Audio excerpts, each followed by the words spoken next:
I will officially call the meeting to order. And we'll take roll to start with. So pardon me because I wasn't ready. I am here. Ashley Lindley. Present. Mark Priest. Here. Roger LuSala. Here. Bijou Maliabo. Do we know if she was expected to be here? I didn't get anybody that said they weren't coming. Okay. Well, we'll see. Siri Brune. Here. Sylvia Johns. Here. And Ali. I'm here. He's here. Very good. I was there. Okay. Reading of the land acknowledgement. Do I have somebody who might want to volunteer this week to read the I can do it. Okay. All Go right. ahead, Roger. We meet today in the community of Iowa City, which now occupies the homeland of the Native American nation, to whom we owe our commitment and dedication. The area of Iowa City within the homeland of the Iowa, Meskwaki, and Sauk. And because history is complex and time goes far back behind memories, we also acknowledge the ancient connection of many other indigenous people here.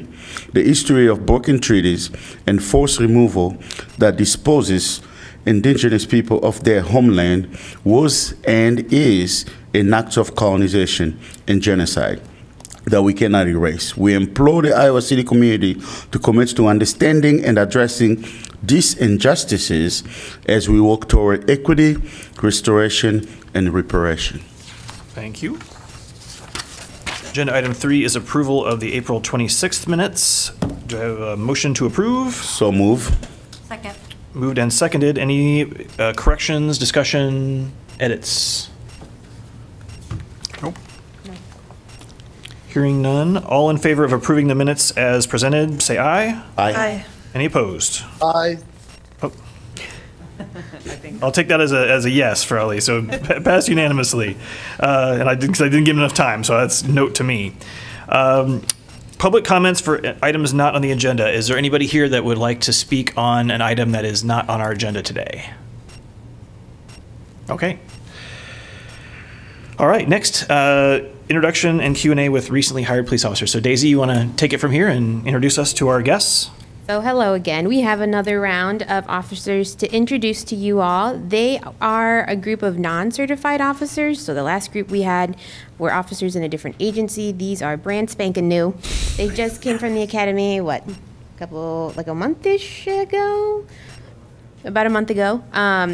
So they are very new. They come from a lot of different backgrounds. And the three of them can choose which one wants to go first. But just give them a quick little intro. Just introducing a little background and. Okay. Yeah. My name is Jeff Briones. I am originally from Moline, Illinois. So I previously, before law enforcement, I spent about 20 some years in the St. Louis area, and I did worked for a brokerage firm, and pretty much got tired of doing that. I wasn't really digging the cubicle life anymore, and I came back home to the Quad Cities and went to school for a while, and while I was deciding what I wanted to do, and I got into loss prevention, and I worked loss prevention with Target for about a year, and I have a lot of good friends that were in law enforcement, and kind of got me back into it. I was kind of wanting to do that before college or after college, and you know, life kind of happened, so kind of full circle, came back to it, and very new to Iowa City. So, all right, came here. I like the very diverse culture. My free time, I like to run, work out a lot. This past year, fun fact, I completed my first full Ironman triathlon. Wow. And this year, I'm working towards qualifying for the Boston Marathon. Wow. Very cool. Good luck. Nice to meet you. Nice to meet you. You have any questions for me? Welcome aboard. Yes, welcome to Iowa City. Thanks. Hello, I'm Melvin Herrera. Before law enforcement, I was actually working at the front desk for the Iowa City Police Department, so kind of had my foot in there, got a little taste of the different kind of people we deal with, mostly just over the phone, sometimes in person. I've always wanted to do law enforcement, and the opportunity finally came up, so I applied and got hired on. It's been very exciting, kind of learning on the job. It's very different every single day compared to coming in and sitting at a desk and listening to what's going on. I'm actually out there now, so it's very exciting, very new. Feel like a fish out of water when you get to calls and people are like, "Go ahead and step up and do your thing." And It's all new. It's all new, right? Yeah. It's definitely kind of learning trial and error, and it's exciting. I'm originally from Coralville, but I've grown up in the area, so I kind of know Iowa City a little bit. So it's good to get back to the community. I love Iowa City. My parents are from El Salvador. They've always had really good interactions with Coralville and Iowa City PD, and I've kind of wanted to help do that as a minority and give back to everybody, but try to help out those who may have that language barrier or don't know how to interact with police yet. I just had an interaction just previously before coming here with two Hispanic ladies, and it was like dealing with my grandma. They wanted a hug. They were thanking me, and it's really good to finally see that and be able to give back to those people in the community and try to help everybody in the community. So, cool. Nice. So were you a West High grad if you're from Coralville? Okay. Yep, class 14. So. Do you speak Spanish? Yep. All right, good. Awesome. It's always good to have people with bio trilinguals in the force, so definitely. Nice. Great. Well, congratulations. Thank you. Well, hello, everyone. Hello. You guys give really good speeches, so I'm going to try to do my best here. No pressure. Thank you. My name is Ivan Rossi. I am was born in Colombia, South America, and I moved to the States when I was about 15 years old, and I grew up in New York. I am now in my early 30s, so I'm now entering a phase of my life where I've lived in the States longer than I've lived anywhere else, mostly New York. Yeah. I recently moved to Iowa because my daughter lives here. As far as work, in New York, I worked a lot in sales and operations management for brands such as Cartier, L'Oreal, Estee Lauder, so no police work in the past. You do come across law enforcement in the line of work that I had in the past, because if anything goes wrong in your stores, you call the police and they come to take a report and you try to make things right. That as far as my work experience. Why did I become a police officer? I always thought about becoming a police officer. Ever since I was a little kid, I never gave it much thought because life just took me in a different path. I went to college in New York, and I just found myself working in retail from a very early age.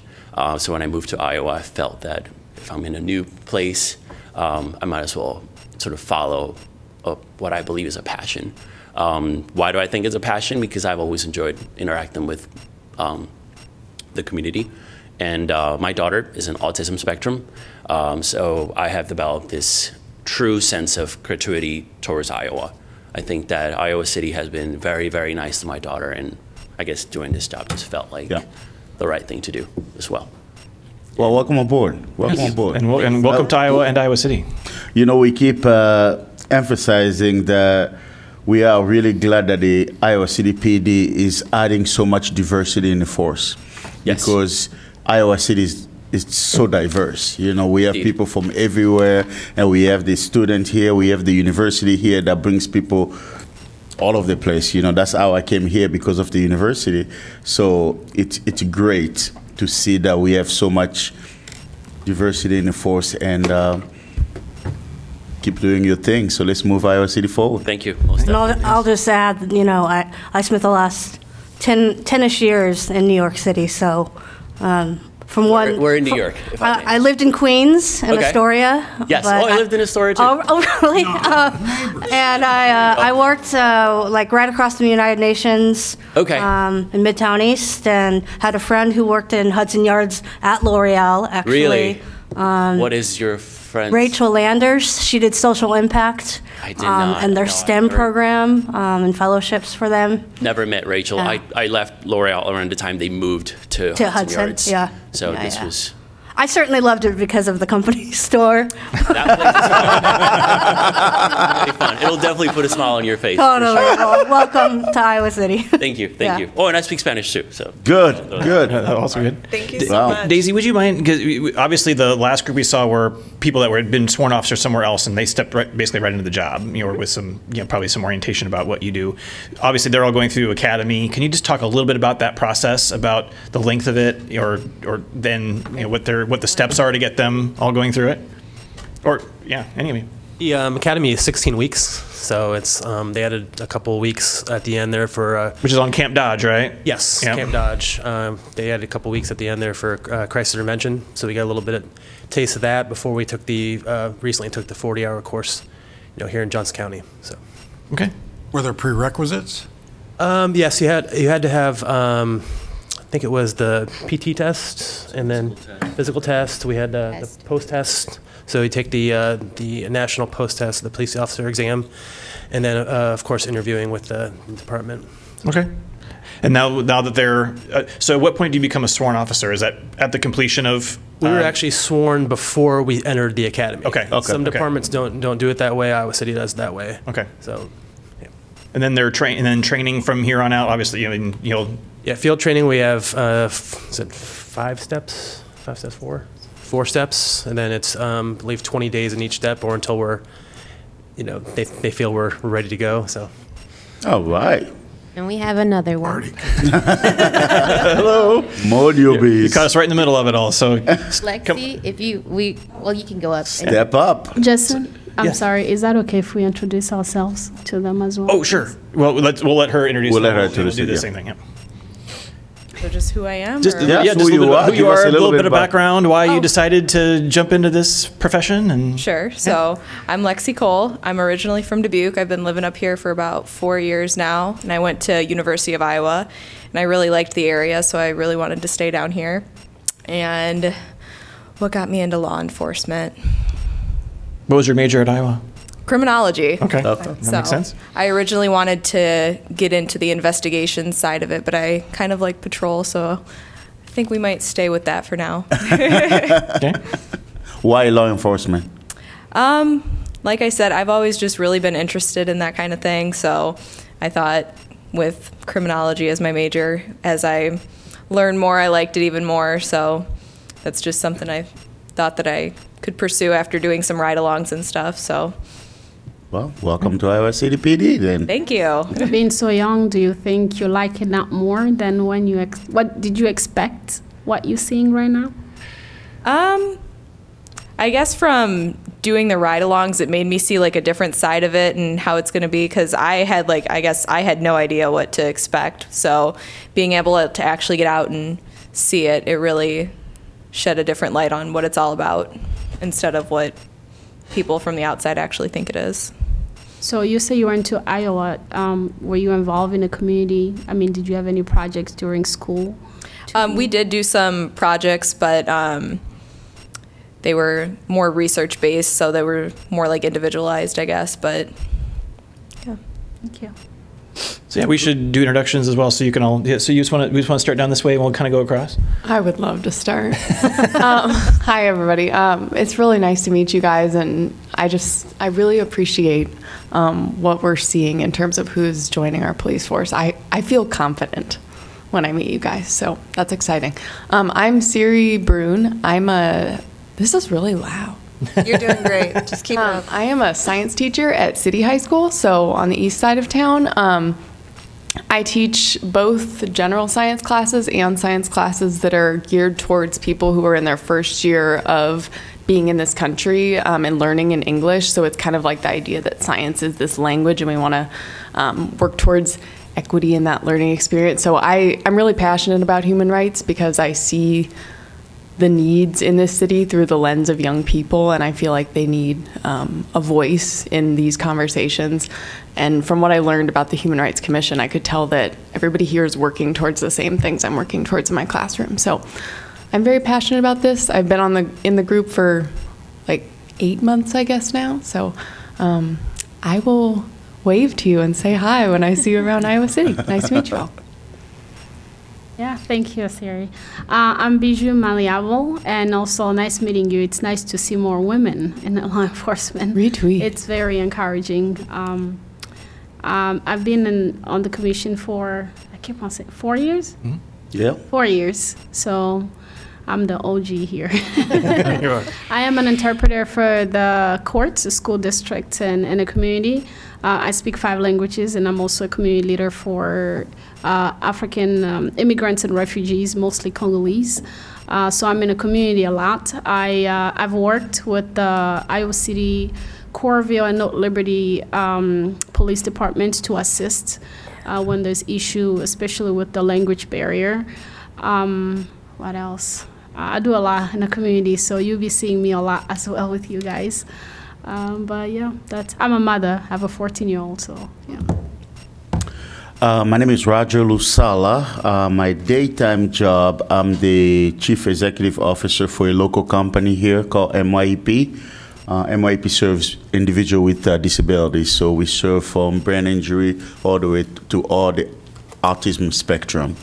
I'm an immigrant from Congo. I came here when I was 17, so I'm like you. I live here longer than I live in Congo, so I speak multiple languages, and I'm a soccer coach. I've been coaching soccer for about 20 years on my spare time, and I just love the Iowa City community. I did my undergrad in California, USC, and I came to Iowa to do my master program, and I've been here since. I'm a father, a bonus father, and I just love everything that Iowa City has to offer to us. So. Jason Glass. My day job is, I was in human resources for about 20 years, and then about 3 years ago transitioned to teaching. So I now teach at the University of Iowa Tippie College of Business, upper level HR classes and the MBA and undergrad programs. And I'm also in the National Guard. So I've been in the 34th Army Band for 28 years.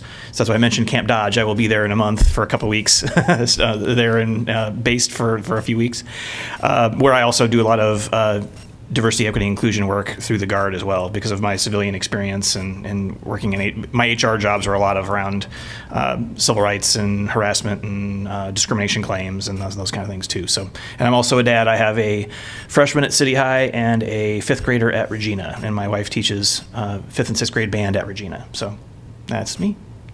You're also the chair. I am. Yeah. Hi, my name's Ashley Lindley. I am the vice chair. I got my undergraduate degree at Iowa in journalism and mass communication, and now I'm actually going back again because I just couldn't get enough the first time, getting my master's in social work. So very excited about that. I'm halfway through my program right now. I am currently on hiatus, but back in the fall, I will be going back to RVAP, working there as a MSW practicum student. So for those who aren't familiar, the Rape Victim Advocacy Program, they serve like a massive 8-county area, but are primarily based here in Iowa City with a couple satellite offices. So I've done work for them. I've done work with the Domestic Violence Intervention Program, a lot of victim advocacy type services. So I might see y'all around or interact with you occasionally.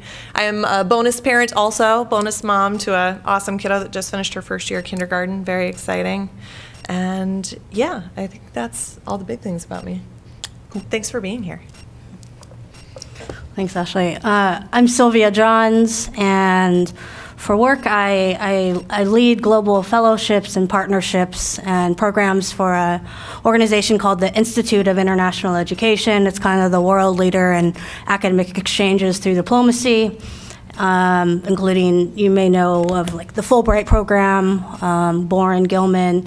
We've administered those programs on behalf of the State Department for a long time, but we also do things like rescue scholars who, for whatever reason, are being persecuted in their region or area, and we have a network of universities throughout the world where a professor and his or her family can go and we'll take care of them.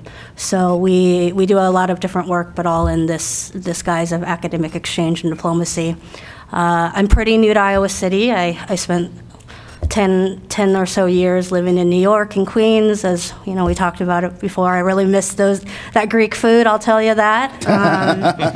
But we got Greek food here.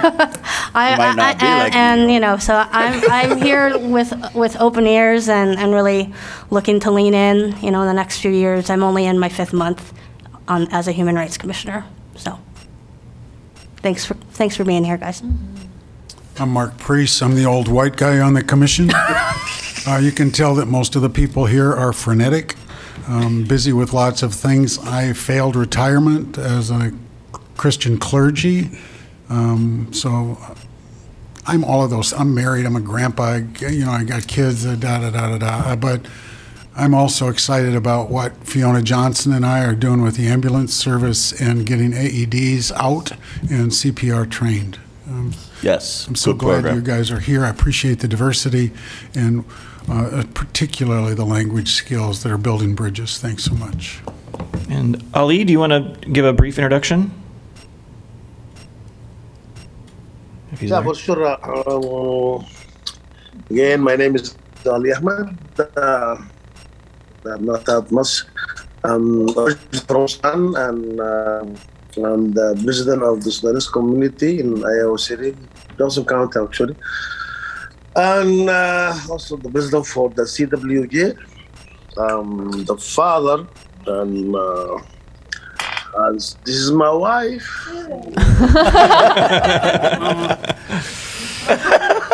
My wife, my mother. Oh, that's great. My son. I got a newborn. This is the best part of the meeting. We're doing this every week now. Yes. Someone has to stay at home every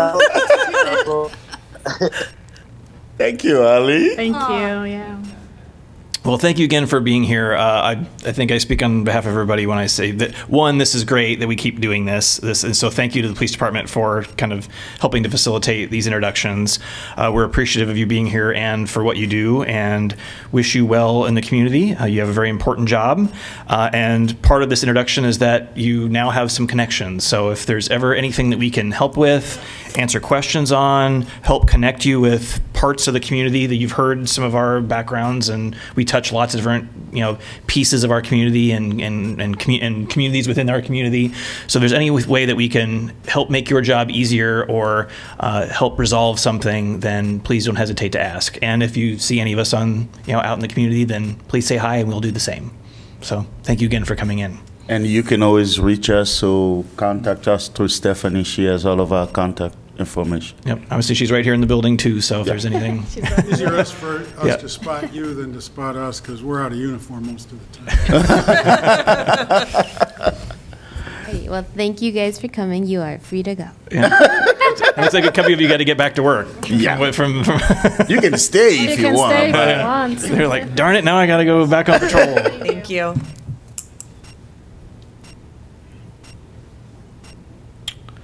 Okay, next is a conversation with Amnesty International, the Cedar Rapids chapter. So, welcome. Thank you very much. Thanks for having me, guys. I appreciate it. Sure. So my name is Mike Wyrick, and I run the Amnesty International group in Cedar Rapids for 20 years. I have a co-leader. The two of us have run that. The reason I'm down here is over the winter, I got made the area coordinator for Amnesty for Iowa, which means I'm kind of in charge of the whole state at this point. Okay. So there's no paid Amnesty employee in Iowa, but my little $200 stipend, I think, qualifies me as the highest paid Amnesty. Congratulations. Yeah, right? We're honored. So, yeah, right. I run up in Cedar Rapids, I run the Sierra Club. I am the chairman of the board for our EcoFest, which is our Earth Day festival. I run a thing called the Phoenix Club, which is a Democratic PAC up there dedicated to getting Democrats elected in Linn County. And I'm formally on the conservation board up there, which is like this, an appointed quasi-governmental group, so I understand the program. I get it. So thank you guys for doing what you're doing. I appreciate it. And I'd be remiss if I didn't say something about Stephanie. I just think that she's outstanding. She's done such a good job of getting back to me on things, and not losing track of it and being kind, and just you're all lucky to have her, and I'd be remiss if I didn't say that. We know that. Sure, we couldn't agree more. Yeah. She's the best our city can offer. That's right. So she's really great. Yeah. So then why I'm here, you know, as the AC, they asked me to have goals for the state, and I've always been confused about why there's not an amnesty group in Iowa City. There has been an amnesty group in Iowa City in the past. They've been a little, let's say, ephemeral, where you know, this town is transient and transitory a little bit. Yep. And people, like we see with the student groups, a strong student leader will start one, they graduate, it languishes, and then until another strong leader comes along. Anyway, there's currently a very strong student group here. 200 kids are involved in this through the University of Iowa, and there has been, you know, a decent adult group, as we call them, in town, but there's not one currently. So I'm talking to some people that I know from Iowa City about why that would be, particularly Brian Farrell, who some of you may know, I don't know, but a really good guy. He lives in Cedar Rapids but works down here through the Center for Human Rights. So we just start listing all of the similar groups that you guys have down here. It's like Iowa City Foreign Relations Council, the Center for Human Rights, Veterans for Peace, the Iowa City UNA and the state UNA, the Labor Center, the Center for Justice, the ACLU, you know, it just goes, the Human Rights Commission, the Southeast Asian group, it just goes on and on. I'm like, well, no wonder there's no amnesty group here. They're all busy doing other stuff. So with some similar missions in there, yeah, too, with right? some similar missions. And so, you know, again, my goal is to try and start a group down here, but I'm not dead set on it. I'm just trying to make sure there's not a void that doesn't need to be filled, kind of. That's basically it. I'm here to learn what you guys do, network a little bit, see how amnesty might fit into the Iowa City community, and if you guys know of any people that might be interested in spearheading that. We have one person from Coralville that comes up to our meetings, but I don't feel like she really wants to start a group down here. It takes a certain type of person to want to lead the group. She wants to be a follower, yes. Mike, you need to tell us what Amnesty International does. I'm sorry. I've got all these notes and I've skipped some of them clearly. Amnesty International is the world's largest human rights organization, and we're a grassroots organization. Our local group in Cedar Rapids, we're primarily letter writers, and then we're writing letters to try and free, say, prisoners of conscience. We'll write about indigenous rights. We'll write about, I write a lot of death penalty letters to states where that's still allowed. So, you know, Greg Abbott hears from me a lot, and, you know, that kind of thing. There's an LGBTQ rights section. We do work on gun violence. For instance, there's a gun amendment that's going to be on the ballot in the fall, and I'm part of a larger coalition trying to convince people to vote no on that gun amendment. It's a really big tent. Let's just say that. Sierra Club, my other organization, has kind of the same. It's both good. They're big tents, everybody's welcome, but they can be a little, there's just a lot going on in there. So does that answer your question, Mark? Yeah, I just wanted to make sure everybody knew what you were doing. No, it's good, good refresher. Yeah. That really was in here, and I just had skipped over it down to some other stuff. So basically, I've probably taken up enough of your time, but just understand that I'm trying to network down here. If you guys have any ideas for me, Stephanie's got my contact stuff. I'd be happy to hear from anybody if you or somebody you know you think might be good for me down here. That's basically it. And then just to learn what you guys are doing and see what's happening down here. So I did, by the way, attend University of Iowa. I graduated a long time ago, Communications College, Broadcasting and Film. And in my real job, I run a small advertising agency in Cedar Rapids. Well, go Hawks, Mike. Thank you, Vic. So that's it. Stephanie, can you include his contact information in the minutes?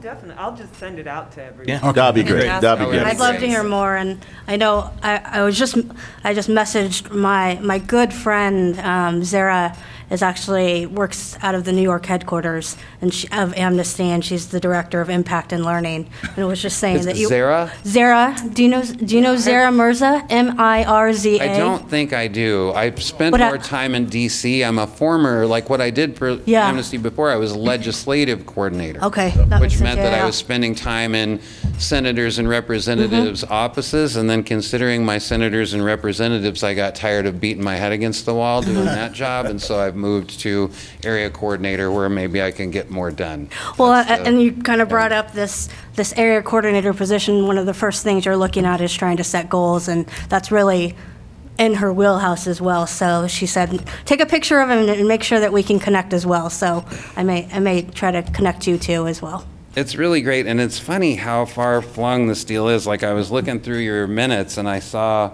on the dental school deal, Archie Munjal is your contact person, and she actually ran the Kennedy High School group and tried to get a group started down here a year before Zaina, who's the current leader of this 200-person group now, but Archie Munjal is also an Amnesty person. So awesome. Yeah, we're everywhere. Yes. Anyway, thank you guys for what you're doing. I'll sit and just listen, and if you've got any thoughts or ideas for me, just let me know. Well, thank you. All right. Thank you. Thanks for coming, and we will, and like I said, we'll get your contact information, and certainly, good to network.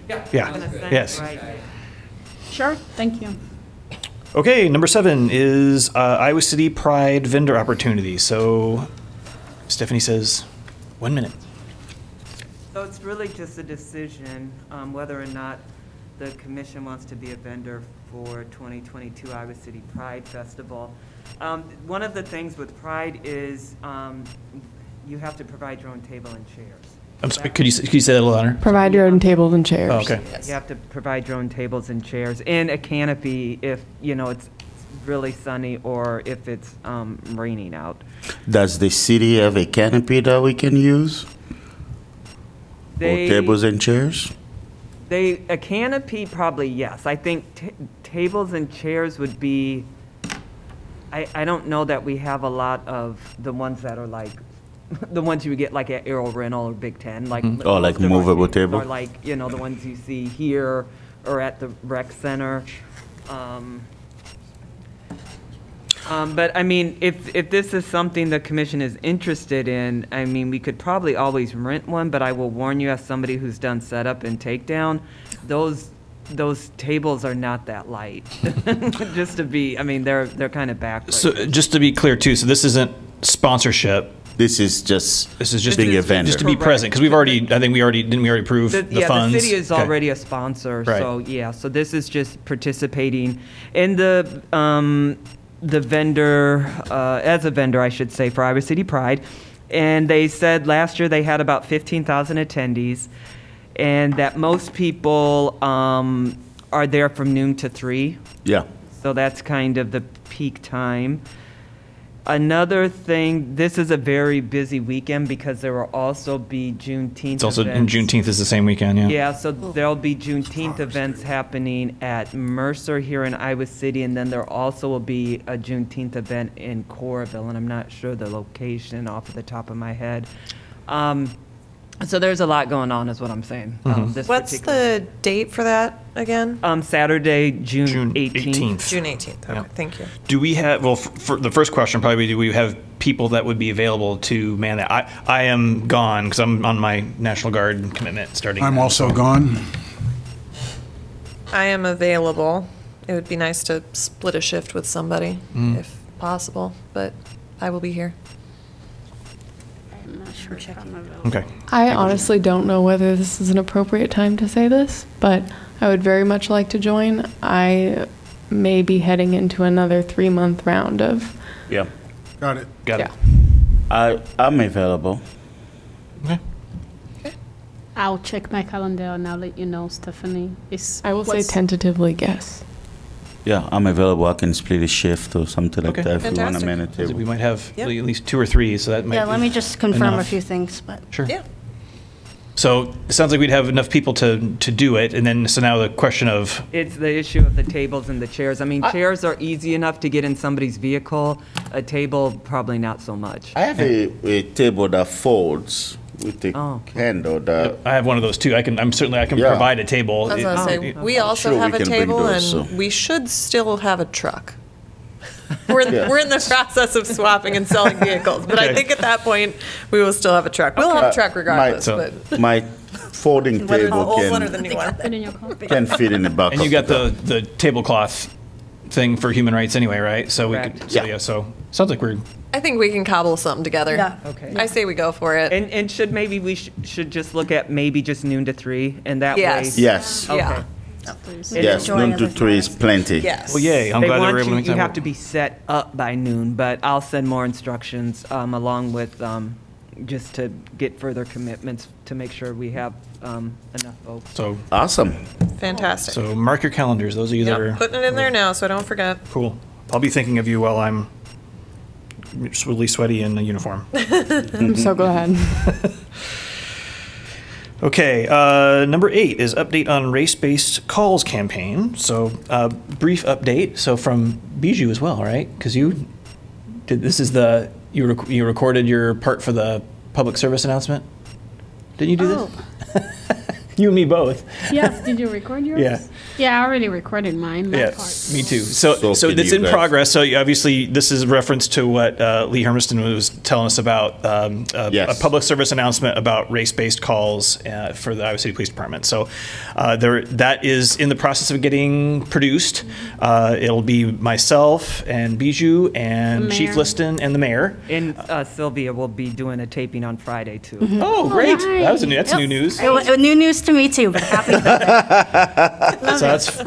So 5 people, 3 of which are Human Rights Commission members. I like it. Awesome. So we have that's now a majority. So the more the better. We are we are the majority. Of the you know, my question is, I know it's gonna run through the city channel. Mm-hmm. Is that also gonna run through the social media as well, that we can share it? That was my understanding. Yep. Yes. Okay. And it'll be on YouTube too, so you could always include a YouTube link on social media. Good. And all those things too. So good. Yep.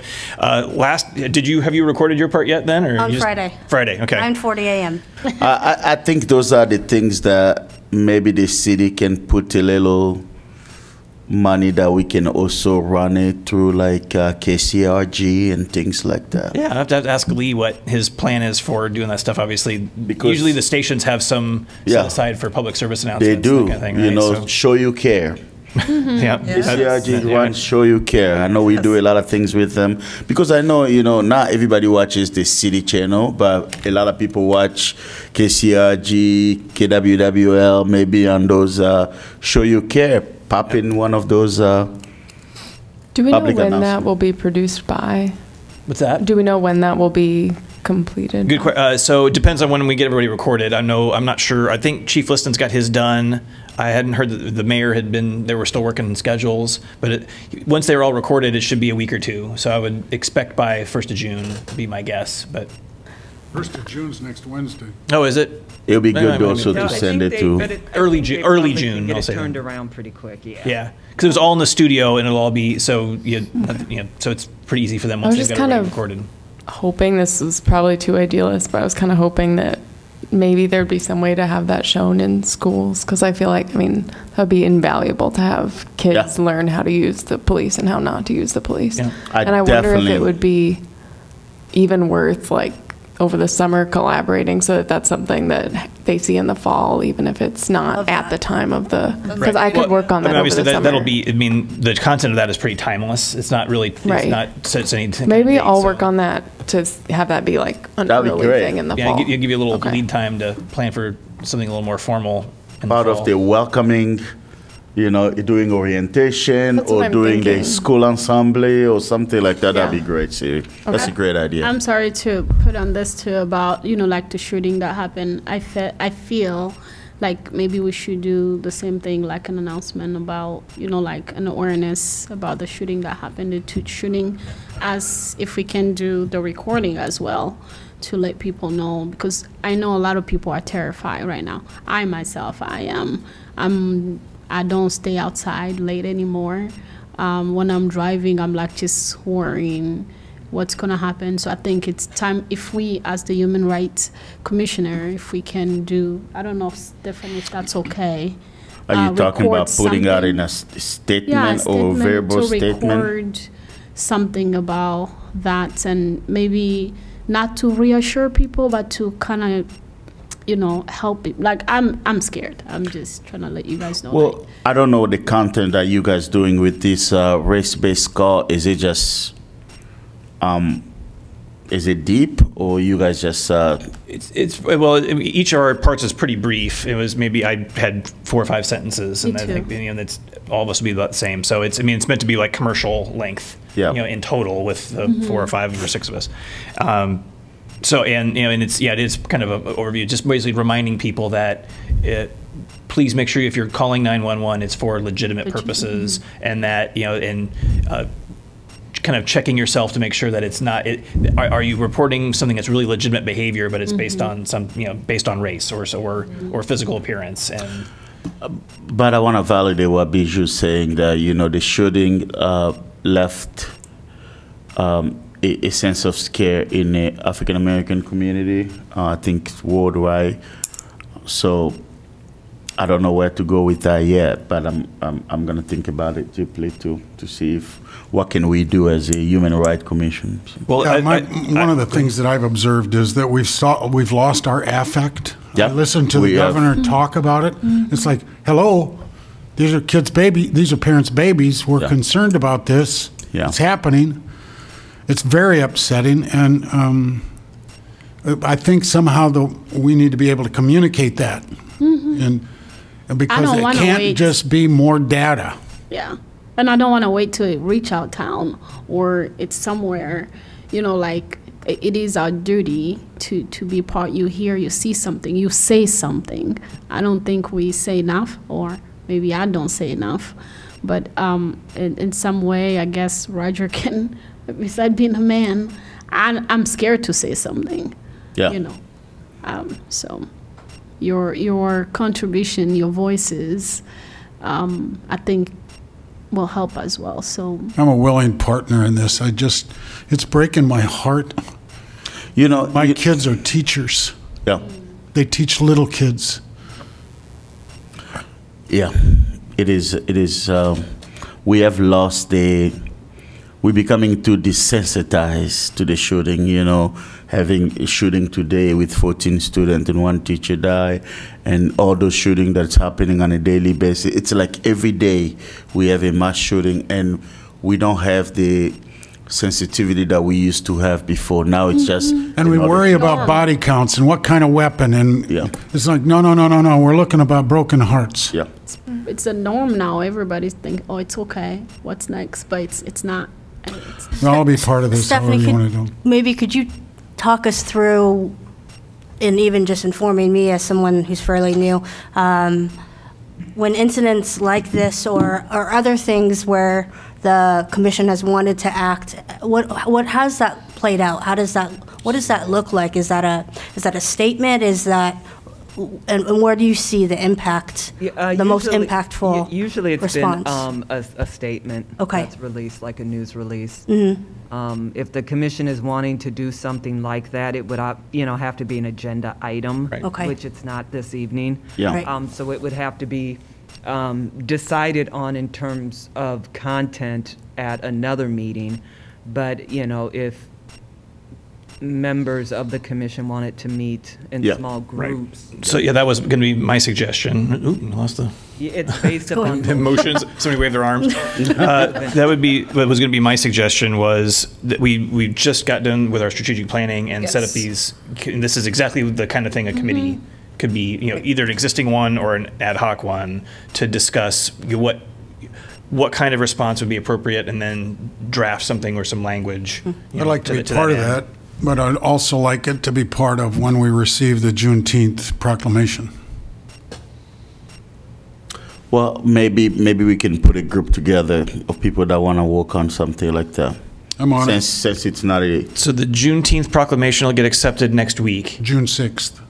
Yeah, so 2 weeks from now. Yes. We don't have a scheduled meeting between then and now. In fact, we would have an agenda item here of discussing potentially canceling our June meeting at the end of June. So I'm willing to receive the Juneteenth proclamation. I would join you. So yes. We'll get to that. Yes. Well, so if you're, so that's if you're going to sister, we're on it. Since you're accepting that, then you'll have remarks in front of the city council. Oh yes, we will. Yep. So This seems like a really great opportunity to be nimble and to not wait until another month to draft something. I think one of the things, though, that you have to be careful about is nobody is going to be able to stand in front of council and say that they're speaking on behalf of the commission. We understand. Unless the majority of you have agreed to that language, which would require a meeting. Right. Okay. So you can stand up and say, this is Stephanie Bowers. I'm a member of the Iowa City Human Rights Commission. And these remarks I am delivering on behalf of myself. Okay. But, let it roll. Mm-hmm. But, yeah. Thank you, Stephanie. So yeah, we all individually have the right to do that. So, but yeah, so yeah, but to Stephanie's point, typically our process has been to. What Stephanie's observing is how very respectful we need to be of each other and our appointment. Yeah.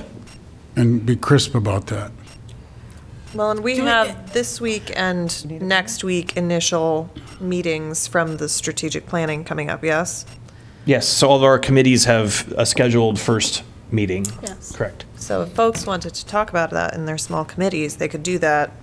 Okay. I think that's a good idea. Yeah. Let's do that. Since it's not on the agenda, we can discuss it at the small group meeting. And then that could be part of what you bring to our next formal meeting is. Unless we feel the committee need to report out. call a special meeting before then, Sure. which is Correct. also an option. Okay. Can I ask, is there any other community group that we would want to reach out to or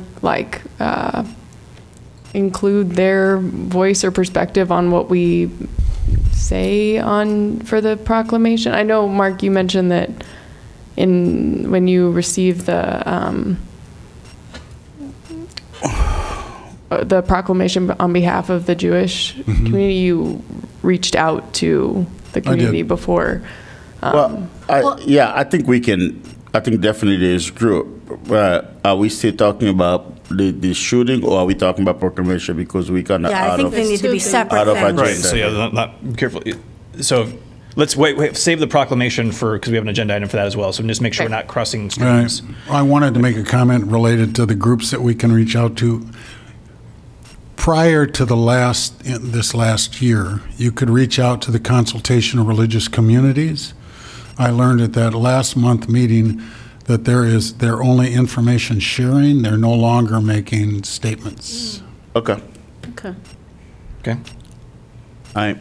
We get back to the agenda. Okay. So that was number 8. So we're now on number 9. Any other questions on the race-based calls campaign before we? Okay. Social justice and racial equity grant allocation. Before you get into the grants and the allocation and the difference, the additional $25,000, I just wanted to give this late handout. So this is from a grant that is currently being funded, and they're inviting commission members to a graduation. Oh, here, I have 2 copies. For the participants who have taken their course.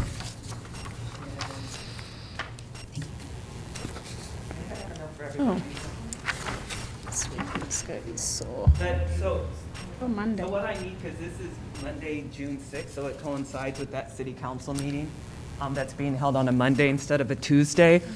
But if everyone could let me know, I would hope by Friday, if you can attend this, and we will purchase you, they're giving you a discount on the tickets, so the city will purchase tickets for you to attend. It's at the Englert, and I think the handout is pretty self-explanatory, but I know at the strategic planning sessions you had spoken a lot about being more involved in with the organizations that receive funding through your recommendations, and so this may be a great, awesome opportunity to see, the magic that can happen through these grants. So, but to be clear, this would be during the same time as the city council meeting. So at least what time is it?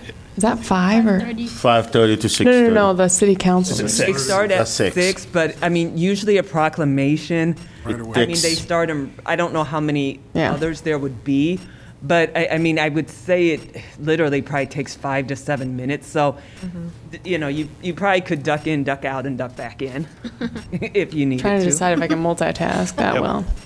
I think I can. You can. But anyway, so I just wanted to get that in your hands before you start. Thank you so much. Thank you, Stephanie. The allocation. But if, like I said, just a friendly reminder, and I'll probably send an email. So if anybody who's interested in being part of this, then just contact Stephanie and get on the list. So that's great. Awesome. Thank you, Steph. Thanks, Steph. So on the agenda item, so just to recap, I believe everybody's aware that the City Council approved an additional $25,000 of grant funding for this year, for FY22. So the group of applicants that we just reviewed and granted $75,000 to, they have given us, the City Council has approved an additional $25,000 that we can distribute to this year's applicants. So, do you have a question? I don't know if I'm supposed to speak on it. Well, I'll go. So I'll come to you first. When I get, so in your packet. So as you remember, there were several grantees that we did not allocate funding to. Some of which we decided not to fund because we decided to basically disqualify them because they were part of the school district or the university where they had state funding or taxpayer funding and in some other way. So after the City Council approved the additional funds, Stephanie reached out to the remaining applicants that we had not previously funded and asked essentially two questions. One, would they still be interested in funding? And two, if they were funded, could they accept something less than what they had applied for? And there are two out of the remaining group that said yes to all those questions. One is the Dental Student Association and the Catholic Worker House. So, and those two applications are in your packet. So the Dental Association request was, I'm going to give the exact amount. 5,400. Was it? Approximately, yeah. So are we 5,440. considering them now? 5,400. What's that? So, okay, are we going to consider this one now? That's. I don't understand their budget. They're getting $4,800 from fees. They want $5,400. Their expenses don't I don't get it. I don't understand. I'm looking at pages 4 and 5. Mm-hmm. And I just wanted to clarify, in the email that I sent, it said in preparation for the meeting that you guys are having right now, if you could review your submission and take the time to answer the following questions and send back to me by Tuesday, May 17th at noon. If partially funded, amount less than requested, could your organization still complete the original proposal between July 2022 and July 2023? And if yes, what is the minimum amount that the organization could receive to complete that proposal? So that's all. I'm just adding that. Right. So thank you for clarifying. So there's. Well, no, I think I might have misspoke, so I just wanted to make sure that we were all. So it looks like their expenses are $3,750. They have $4,800 of anticipated fees. So what are they asking for money for? Well, that's just the revenue, right? The money they're asking for is to purchase the book for the reading between August 2022 to December. No, it says expenses. That's their budget. It's right there on page 5. Educational materials, miscellaneous supplies and supplies. So yeah, it's not very specific, right? Yeah. I'm looking back, I'm refreshing my memory on the grant itself. I mean, I like what they're trying to do. I just, I don't get the numbers. I'm gonna pull up the email that they, I like what they're trying to do. I think maybe the person who was completing this document maybe did not understand how you break down the expenses, but I like the message or the budget or the proposal that what they're trying to do with the money. Yeah, deal. Yes. Yeah. I like the idea. And they had history of good outcome last year. And they did that last year, especially with the... Is this identical to what their application was we looked the first time? None of the applications were modified. So this is the same original application. Can I ask a point of clarification? when we received the additional funding from the city council, was there why was it decided that we'd go back to the ones that had initially submitted versus opening up a call for any additional? We didn't have enough timing for that because the money have to be released June 1st. Okay. So yeah. and the reason really the city council pushed our money because we had so many good applicants, but we didn't have enough funding to fund all of them. So in the next year's budget, they added that 25,000. So we have 100,000. They said if we give you the additional 25,000 again this year, which is getting pulled from the money that the city council put, that $1 million that they put aside for the Black Lives Matters with the, so for us, it's just an additional money. So we couldn't really open up the whole process because the money have to be released June 1st. Okay. So we do this annually anyway. So they've already increased our budget for next year, and this was specifically to answer us, which we said is this. It's unfortunate that we had all these great applicants and we can only fund 75,000 of them, $75,000 worth of these applicants. And they said, well, if we gave you another 25, could you fund some additional ones? Okay. Right. So that's a different ask than, hey, we'd like to do another round of grants and open up. Otherwise, we have to have a whole open process to request proposals again, which would take considerable time, and there is no process for that currently. We have to. I have a Stephanie, I have a question too. You go first. What happened to the $25,000? 25? Yes. If we do not approve it, like that, it goes away. Yep. They don't carry over. That was kind of my question too. Spend it or lose it. Okay. Yes. My question was if so, that 25,000 will go away if we can push it to next year or anything. It doesn't roll over. No. No, this is in this year's budget. This is in this year's. Okay, that makes sense. It's a little disheartening to only see 2 applications come forth after there was so many that weren't. Yeah, but that was part of I the think, school but district. I mean, these were submitted by January 7th, and so I'm reaching out to them in May. So some of the things were already. Well, maybe they no longer have the resources. Right. Maybe they were able to find the funding somewhere else. Right. Maybe it's just the timing. Maybe May is not generally a good time for them. But so I didn't take it as a hit in terms of not being interested. I took it more as the timing of the opportunity. Right. I mean, I think the expectation was that if we'd had additional funding, there would have been several that we would have had the choice to fund. So this is a surprise to me too, and disappointing. But it's also, we haven't done this before in this way. So this was the risk we took when we asked for more funds. Yeah, I wish more people had reapplied, because I know a few of those organizations that probably will love to. Yeah, and keep in mind, we couldn't ask for new proposals. This is just to say, hey, some of the people that are already applied that we didn't fund, we can now go back to them and say, by the way, hey, we got more money, now we can give you something. But some of them have, well, we were more than I would have expected, have said, we were hoping that the people that we didn't fund, they'll come back so we can have the opportunity to fund them. Only getting 2 of those back, it is, for me, a little disappointing because, but at the same time, those organizations could have found another funding source, or they have abandoned the project because they were told that they were not getting the money. But it's a little disappointing that out of probably 5, 6, or 7 that we did not fund it, that only these 2 came forward. Yeah, and some of it might have been that it's not that they weren't interested, but they weren't interested in taking it at less than they had requested. It could be. So that's one. And then 2, you lost some of them because they're funded by taxpayer. Right. Yeah. So which we decided when we scored these 2 that we kind of. The university. That's right. Okay. Kirkwood Community College, they're going to drop off automatically because they applied as primary applicants and they can only be secondary. Is that okay to follow up with the one that did not respond to just see why they didn't? But the question is, we have to release it by June 1st. Do we have the time? We have to make a decision tonight. No. I'm just curious why they did it. Not that we will add them. Gotcha. I mean, I can try. I don't know if the response would be any more or less than what it was when I sent out the note. And the $25,000 was indeed, the idea is that we would be funding additional. Yes.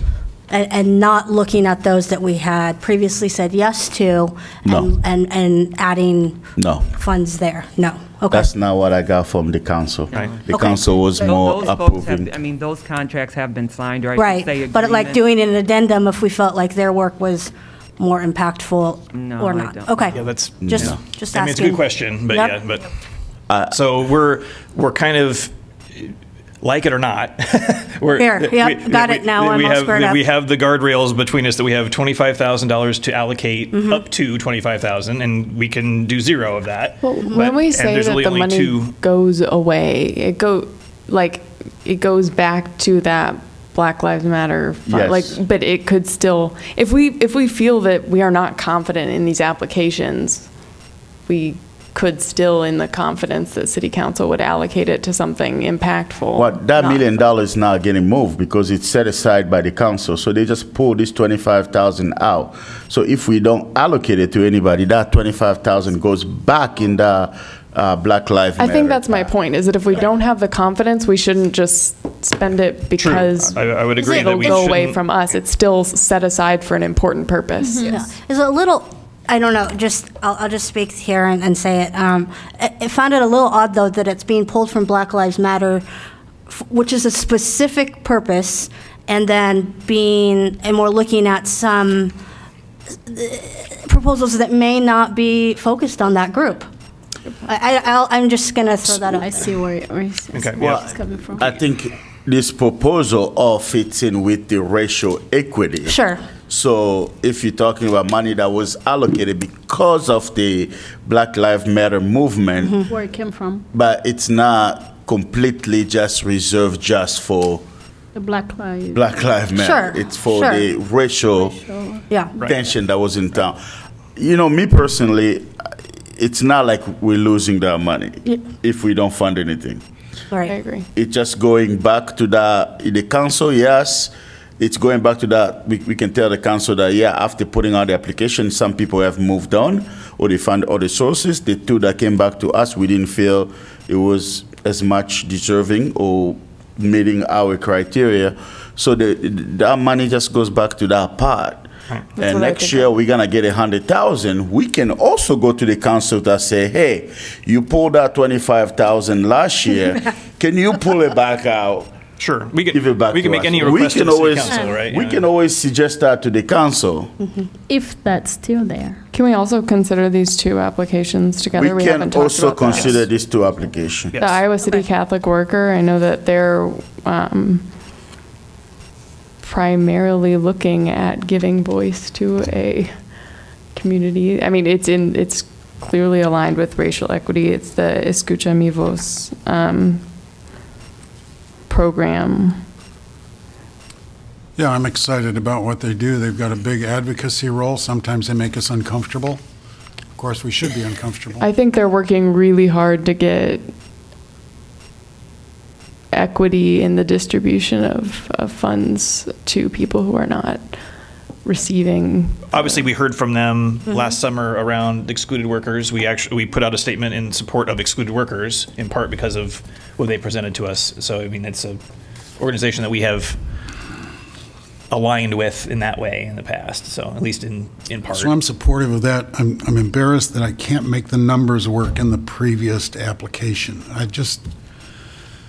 In the Catholic Worker? No, the dental school. The dental school one. Work. Yeah. So my understanding, just from looking at it, is that that's their regular budget, and the proposal That's is kinda what I entirely thought. outside of their budget. That's what I So the thought. proposal is separate from their organizational budget. They gave us their organizational budget, not a budget for the proposal. Yeah, and I would also say, I mean, these organizations don't necessarily have grant writers writing. Yes. That's a good So, point. you know, In particular, this one. the fact that maybe something is unclear or maybe could have been explained differently is kind of indicative of a grassroots organization that's working its way up. So, Yep. and in the future, when you're looking at your packet, I mean, if questions arise, you can always reach out to me, and it's not a problem for me to reach out to the organization and say, hey, one of the commissioners had a question about this didn't quite make sense to them, and I can definitely get those things clarified for the commission before the meeting. I don't think an organization should be unlimited because their budget doesn't meet, because like Stephanie, you say, not many organizations have grant writer on their staff. So if the vision and the mission is good, we can fund it, because they're always going to bring us the reports of what they're spending the money on. So they'll still be accountable for that. Yeah, they're still going to be accountable for that, because, and when you're writing grant proposal, sometimes you're shooting from the hip that this is what we're going to spend on this, unless you're really getting bid.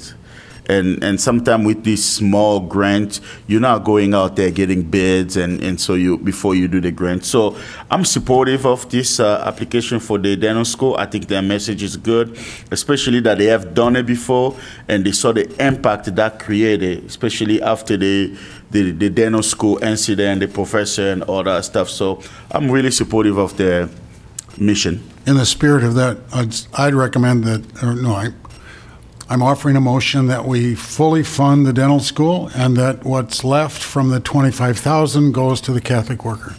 I would second, that. Mm-hmm. Well, we have 2 seconds. We have Mark making the motion, and we have. So who is the second? We have a second and third. Siri can have it. So it'd be $20,200 for Catholic worker and $4,800 for the dental school. No, the dental school is actually asking $5,400. Yes. $5,440. So it's 19,600 to the Catholic. And we appreciate your mental math. Yes. Noted. Are you being silly? No, I'm serious. That was fast. I can do it. I'm an old guy. I can do it. So we have a motion to fully fund the Dental Student Association and fund the Catholic Worker House with 1960. Yep, 19,560. Yes. Right. So it's moved and seconded. Any other discussion or? the only discussion will be to maybe ask the dental school to give us a better budget. But they have to report it when they do their reporting anyway. So that's what I was gonna say. Like when they do their reporting, I guess then they'll have. Then see. they'll have to show how they spent all those dollars. Ali, you have anything to say? I don't know. Thank you for reminding me to call. And if we're giving, if he tries to speak, you have to listen. Ali.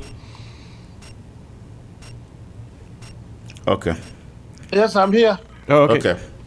I wanted to give you a chance to speak if you had anything to say, and you don't have to, just asking. No, I don't have. Okay, thank you.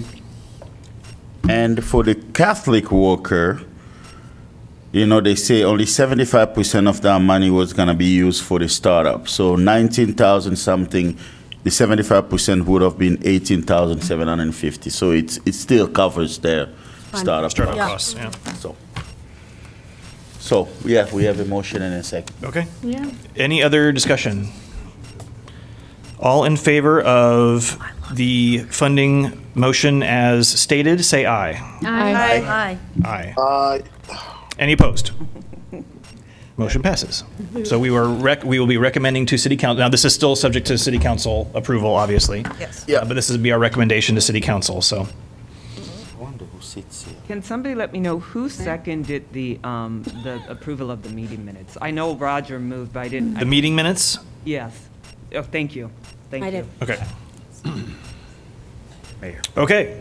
Agenda item number 10, the Juneteenth proclamation. So kind of got into this a little earlier, so I assume we'll need a volunteer to accept the proclamation on Monday, June 6th at the 6 o'clock meeting and be in this room. I think and it sounds like Mark, you were already Mark volunteered to accept. I'm willing to do that, but I think Siri and I would like to talk about it Wait, together. is he on the same day as the... We will collaborate. Yes. So that's the same date and time as the grant invitation. I think you. I plan to be two places at once. You can go to the. You can do it, Siri. Yes, it's just at the England. So you can go not there, that far. start really the event, close. come over here, accept the proclamation, and go back. Save you a seat. Well, by the time she goes back, it'll be over. No, You know won't be what? over. Oh, they'll be in I and will out of here sprint. in 10 minutes. The My proclamation literally business takes casual. Yeah, it doesn't take that long, yeah. Mark, you ask about the possibility of what group to invite. Yes, to come in and receive the Well, let's proclamation. be very clear, we're separating the Juneteenth proclamation from. Very clear. The Juneteenth proclamation is just that. The Yes. mayor. With the Asian American Pacific Islander and the Jewish American Heritage proclamations, I knew those faith communities. Okay. Yes. That I could take it to. In the case of Juneteenth, I defer to your wisdoms. I don't know. Maybe it's Johnson County Interfaith Coalition.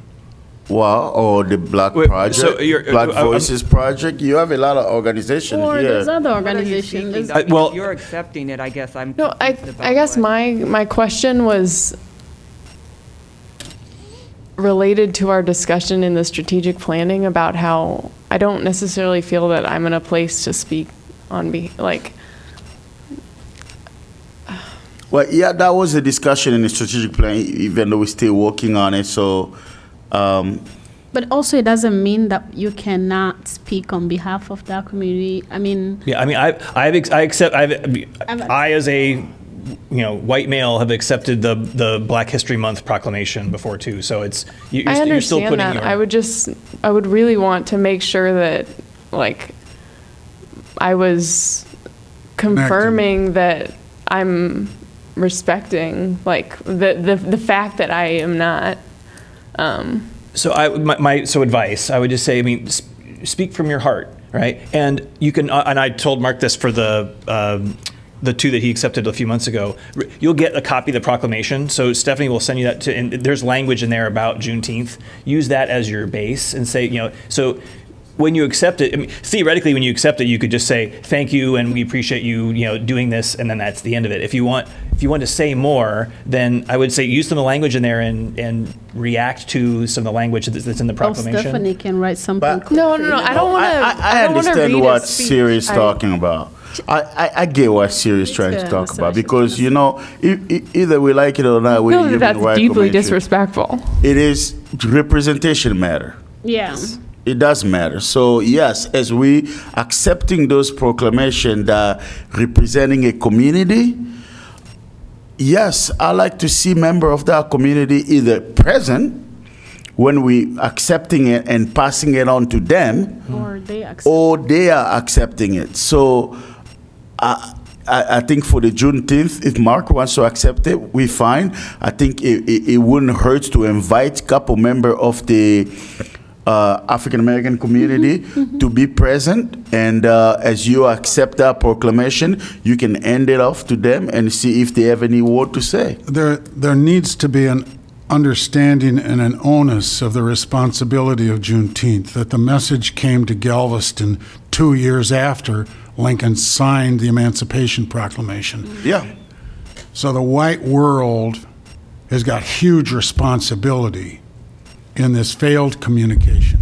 Yeah. That's why I just got more passion than I need tonight.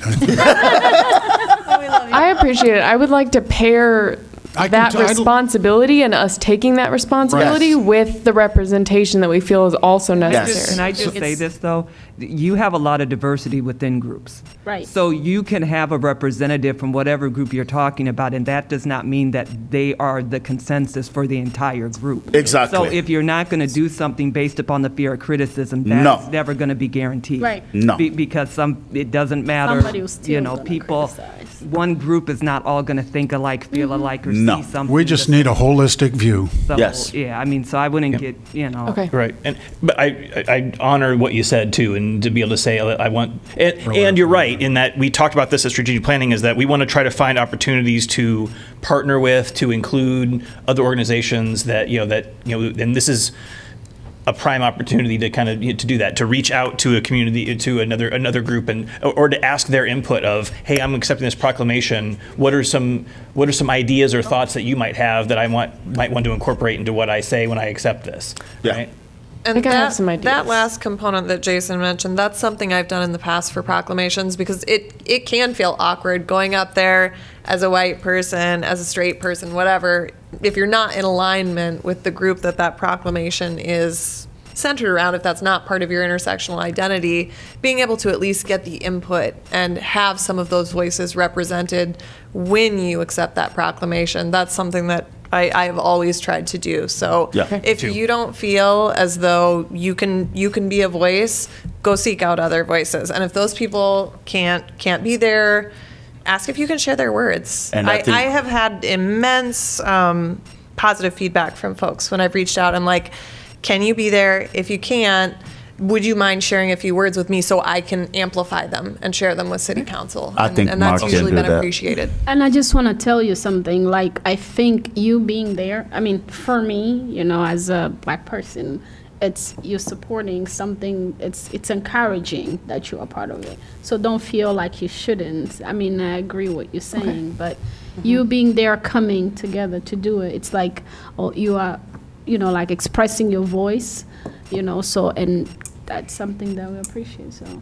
Thank you all. I feel like I have lots of ideas, and I also want to clarify that in no way am I saying I don't want to be there using my voice. I just want to make sure that when I do that, Yes. I'm not speaking over someone who has more experience. It's good to be conscientious of that. And I appreciate you asking the question, because I think that it's a good reminder for all of us, and I think we had a good discussion and reinforced some of those Agreed. things. So, yeah, so Mark and I are going to Yes. collaborate the heck out of this. Yes, you will. You're gonna do great. Siri, come to the porch. We'll figure it out. Yes, you can I know drink where you some live. Fresca. We'll go to Dane's. It's open. Okay. You can speak about all the Number 11, strategic planning updates. I don't know if there's anything specific on this. I know that, as we mentioned, all 3 of our subcommittees all have their initial meetings scheduled. I know one is at my house tomorrow, so I know that one's happening. I have 2 tomorrow. One at Jason's house, then, you know, after that we take a break, Siri and I have to go to the environmental center. You know, we take the water break. And I'm going with you. To the environmental center to do the second one. Yep. I believe next week's is via Zoom. Yeah. And who's meeting with me at the Java House on June 1st at 7:30? That's me as well. Yeah. I'm not sure who else. I couldn't remember the list. I'm not part of that group. Are we doing Java House or are we doing Zoom? I am. There you go. Yeah. I'm doing I guess research. it's a Java House. We'll figure it out. I'll have to meet with Jason or Stephanie and get an update on, Oh, that's right, 'cause on you the missed a second. committees Oh, yeah. and all that took place on that Yes, session. I think we put you on the group. We put you. We put you in. We found where your heart would have been. Okay, And we put okay. you there. We did. But you can always, you know, tell us which one you We want. put you in the group. We're open to yes. modification Yes, if you're not, you know, we if can you have a modify. different preference. All right, thanks.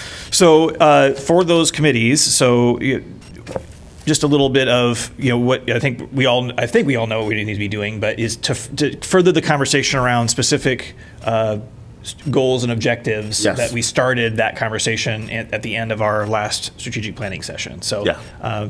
So if there's, and if I'd offer too, if there's any questions anybody has, or you run into some snags or those kind of things, then reach out. But you've got, I think, all but Sylvia were at our second May I one, so we share can a catch you brief- up on that discussion. May I share like a brief summary of the? I think we added Sylvia in the group. I know where she is. Okay. Sylvia knows. And Very- Stephanie did. Very brief. Is Jennifer going to send out like some minutes? Yeah, she actually is on, she's out of the country on vacation. She left on Sunday. She's in Greece. So she should be getting Ooh, you good for her. information or documents probably that week of June 6th. Okay. And then the plan is for her to, I know you guys Mine have is put a full. lot of time and commitment into the strategic planning, and so I realize that putting that time in has probably disrupted other schedules, so I am truly appreciative of that. But I am also hoping that Jennifer can come back and do like an hour and a half in I'd love July. That'd be Just great. Check in with the subcommittees to see, you know, if there's things that she can do to assist if you're stuck or. Just keep the momentum going, right?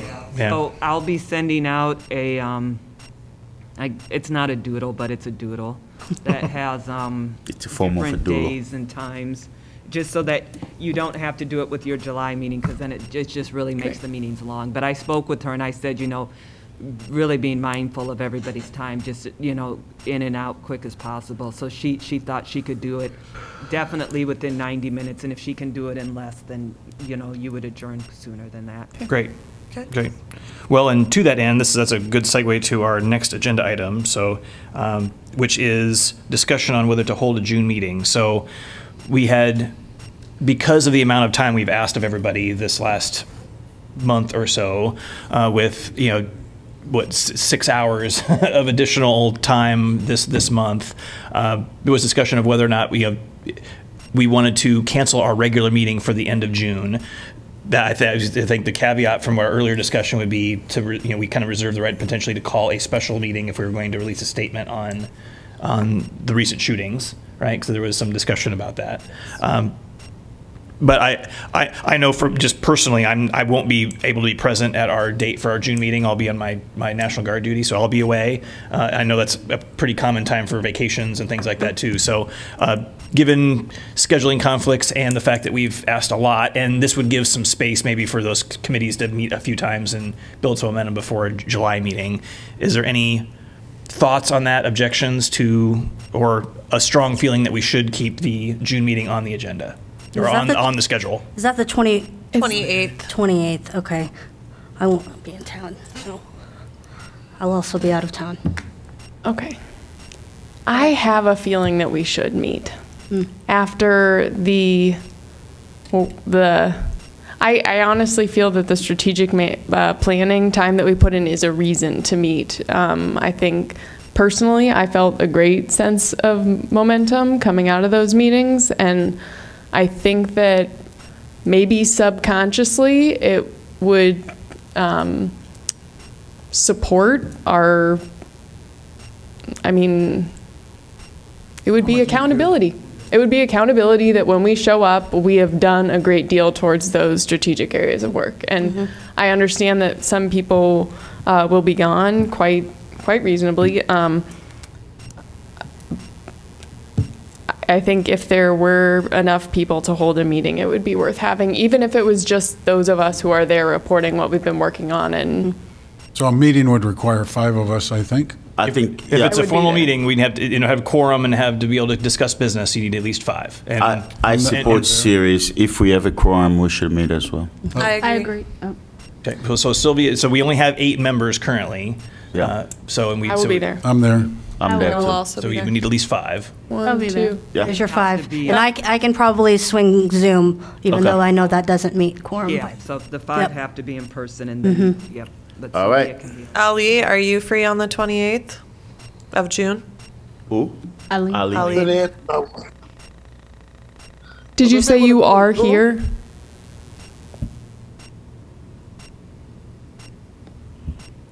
Ali? I think his audio is, yeah. Well, we'll You're find muted, Ali. Well, we have 5, so. As I say, we have 5, and if Ali can join, fantastic. So that'll be June 28th. Ali is there now. Can you join the 28th? What time is it? Same time. 5:30.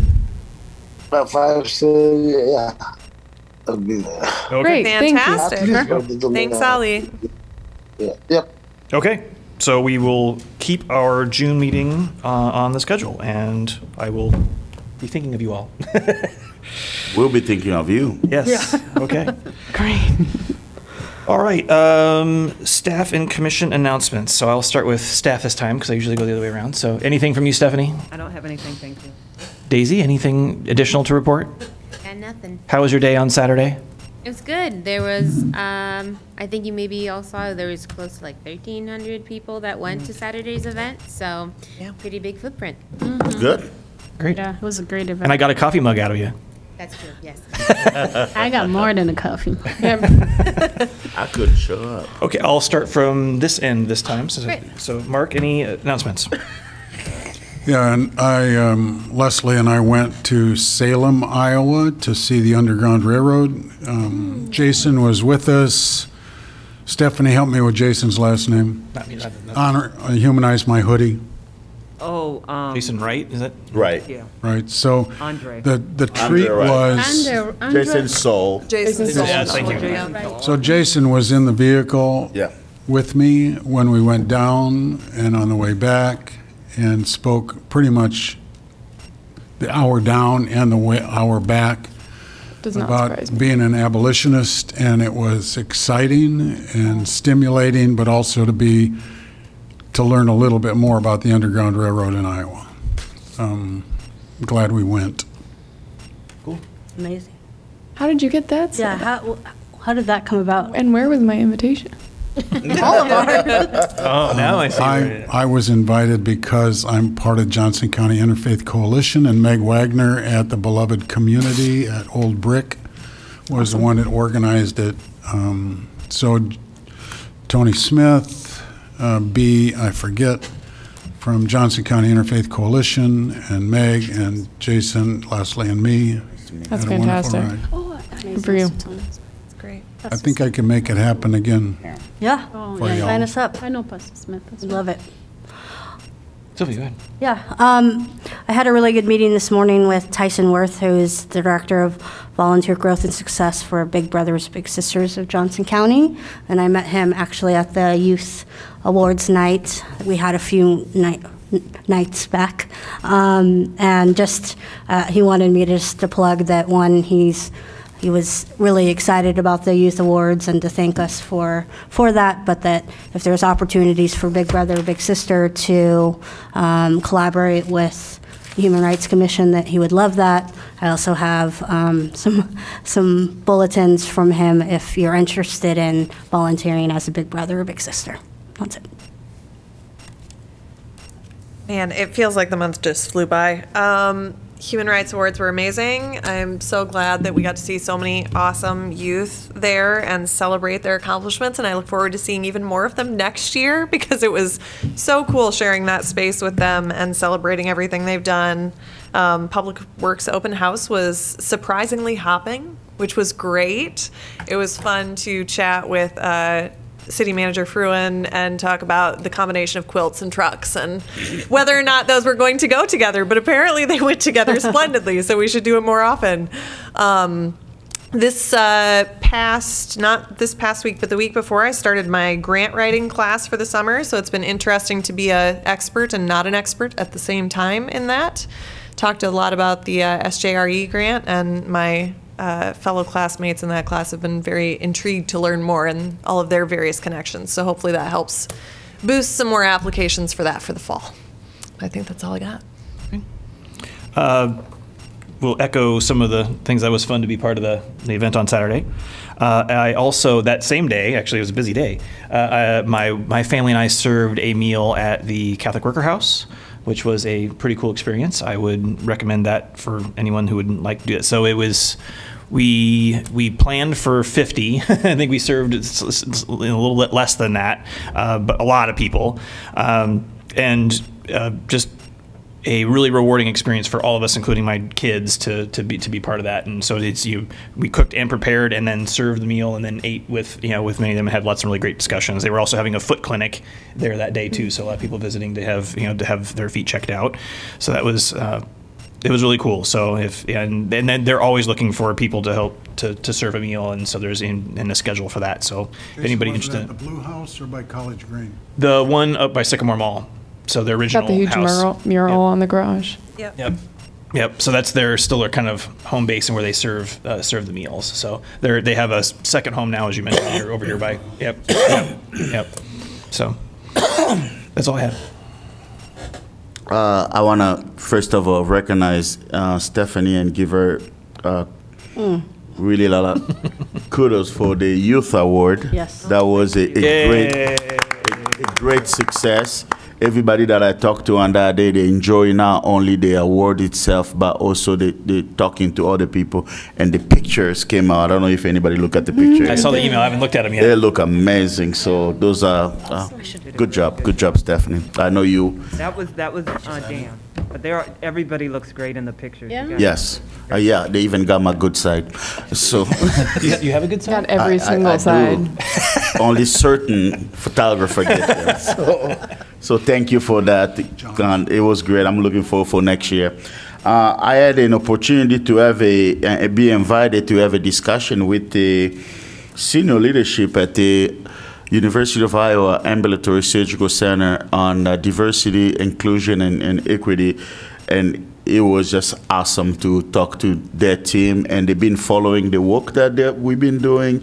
They were part of the implicit bias series, and so they were really excited to have me there, talk to them. We talk about implicit bias, we talk about inclusiveness, we talk about equality versus equity, and it was just an amazing hours of discussion with people that I enjoyed it so much. It really reminds me on back in the day when I used to teach the diversity classes. So it's good, and I'm looking forward to tomorrow meeting with the two subgroup and start talking strategic plans. So. Also want to say thank you to Stephanie for the Youth Awards. I got a lot of feedback from the kids, the children, especially West High and everybody else. I think it's encouraging more students to trying to serve in the community. So I feel like it's not about the awards, it's just the appreciation, the recognition of the work and what they've done. So thank you so much for organizing that, and hope to see more and more. And for Saturday was a success. I think we sold out of everything. Bijou is one heck of a saleswoman, let me just tell you. She was great. We had nothing left. We had nothing left. Well, and Stephanie does a good job because we have like all the best stuff. Everybody wanted our stuff. There was amazing swag. It was amazing. Yeah. Also want to thank you guys. My grandmother, my grandmother just passed away today. Okay. I thought I was gonna come. I didn't want to come today, but I think I put a smile. She's my father's mother, and I inherit her last name, so my Liao is her last name, and that's my name. So well, you're I had a doing her chance name to speak with her last week and the week before that, and so yeah. Sorry. Yeah. Thank you. Siri. Bijou, you make your whole family so proud, including your beautiful daughter, who I had the privilege of talking to on Saturday at the Public Works. That was actually one of my announcements, is that I already knew Bijou's daughter was amazing, but we talked for a while, and we talked about the impact of her work at West High, and she agreed that there is a gaping hole in the high schools and a need for an analogous organization, like not noun organization, but verb organization towards human rights issues. And she mentioned, recent concerns at West High about women's reproductive rights, and I think we agreed that there was a need, and it was really, I was very grateful to her for speaking to me so honestly about what she thought would and wouldn't work for students and where she thought the interest would be. So I'm personally very much looking forward to trying to, we discussed this in our strategic planning meeting, a need for youth voice in our group, and I'm really encouraged by that conversation I had with her. I also just really enjoyed that event. So well attended, way more than I expected. I learned a lot, and as a teacher, I found it really incredible how much we don't know about how our civilization works. And as I walked around, I was just learning about my fire hydrants and things that we just don't learn. And I was like, man, my kids might put down their phone for this. And it was a wonderful event, but I also got to talk to so many people who wanted to talk to us. And I was actually surprised at the number of people. I asked everyone who came to our table if they knew about our commission, and a great deal of the people who came said yes. Yeah. And they started talking to me about their concerns just in general, and I had some really good conversations, guys. Job. It was, and it was actually really empowering to me. I also had a great conversation with, I know many of you know our mayor very personally, but I didn't, and I had a great conversation with him, and that sort of goes towards my goal of really making connections with our city council. So I wanted to say that my last thing, actually second to last thing, Sylvia, you are in the building the reciprocal relationships group, with our community. And so we are, if you can join us, we were going to meet at the place where we had our strategic planning meetings tomorrow at 5:30. So if that does work for you, that's when we were going to meet. And it's you and I and Ali and Roger. Awesome. Okay. And towards that goal, this is my last thing, Jason and I got to go to the Jabez Cafe, and shout out to Mark for mentioning that, like, we got to get there. And we did get there, and guys, you got to go. Where is it? Okay, so let me just tell you. It is, you know where South First Ave Hy-Vee is? So you go across Muscatine towards Come and Go. Yeah. And it's in one of those buildings right back there. It's 1035 Wade Street, I think. The Nazarene Church. Yeah, it's right with that church. And guys, okay, so 9 to 3 Thursday and Friday. Not a lot of hours, but I will go with anybody who wants to go for lunch. I will go Thursday and Friday. It was super yummy. So you just get what they're serving, and then you also get the mocha tres leches cake if you're smart. And then you just leave a donation. And say hi to Patricia. She is the nicest person ever, and she will keep coming back and making sure you have everything you need. She must have stopped by every minute and a half to ask. And she brought more dessert, which was she brought that sweet corn cake was something else too. But seriously, guys, it's a really special place. Yeah. So that's all I have. I have one more. Roger? You Well, go, I was and just then I'll going go. to say, Saturday I couldn't volunteer because I had all those soccer tournament going on. Well, we won the entire tournament. You did. So those kids Amazing. You're coaching. they were champions. With the Coaching all-star. And we were even one player short. So. That's amazing. But And you all heard about the state track meet. Yeah. You did? We're just... yes, we heard, Mark. Congratulations. I guess I have two things. One, I'm sorry that I wasn't able to join that strategic planning session 2. I will report back that I had a lovely meeting with the Minister of Education and Religious Affairs of Greece, who I met in DC, and was able to catch up on this partnership program that I've been overseeing for the past 2 years with the Greek government. We have about 30 plus US institutions who will be have been developing academic partnerships with Greek universities. Heard from Harvard, who's doing a really interesting thing with refugees, and many other different, Stockton, who's doing something really cool with veterans and international engagement. So some really interesting things going there. So that was my first thing. So sorry to miss out, but at least it was for a good cause. Yep. And the second thing, I would be remiss not to mention that my niece, sister, I knew that's who it was. Ayana is here, and that is her over there. She will be with us this summer. And Guys, she's a teacher. In the fall, yeah, she's doing her student teaching in the fall. So at Shimmick, right? At, What school? At Shimmick, yeah. Oh, Shimmick. I think Shimmick, are they Sharks? No. They are the Sharks. Yeah, the Sharks. Yeah, I know my They play elementary that school song people. the whole homecoming parade. Really? They sure do. But she's had a little bit of teaching experience in New York, a little bit in Nebraska where she goes to school, but she wanted, she has been in Iowa City a few times and knew that it was a really special place, and so reached out to principals and educators and found a position to do student teaching here. Wow, welcome. It is a special place, and it's even more special with you in it. You will love it. So thank you, welcome. I want to quick make some space so we don't forget Ali. Yes, yeah, I was waiting for that too. Ali, do you have any announcements for the group? No, thank you. Yes, that I say. Good night, Ali. Yes. Well, thank you, Ali. All right. We love Bye, the Mark. photo. We love the live video feed. I moved. Bye, Mark. Are we? Yeah. So I'll entertain a motion to adjourn. I so moved. Second. There's 2 seconds over there. I heard Ashley first. I heard Ashley first, so Ashley gets it. All in favor of adjournment, say aye. Aye. Any opposed? No. Motion carries.